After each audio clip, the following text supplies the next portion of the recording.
আজকে তৈরি করেছি সাদা ভাত, পমফ্রেট মাছ ভাজা, এটা মুসুর ডাল সিদ্ধ পেঁয়াজ রসুন দিয়ে, এটা কাঁচা লঙ্কা সর্ষে তেল দিয়ে খাই, এটা বাঁধাকপি চিংড়ি মাছ দিয়ে, আর এটা পমফ্রেট মাছ আলু পেঁয়াজ দিয়ে রসা।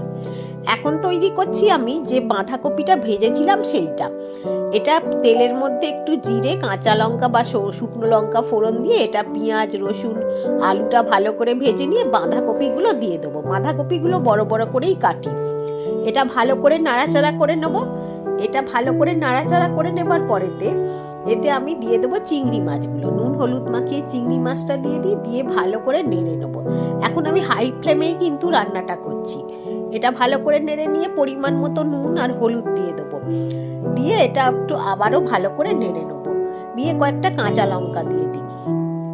তারপরে ঢাকা দিয়ে দেবো গ্যাসটা আস্তে করে, একটুও জল দিই না। ব্যাস খানিকক্ষণ পরে দেখুন বাঁধাকপির জলেতেই সমস্ত সবজি সিদ্ধ হয়ে যাবে আর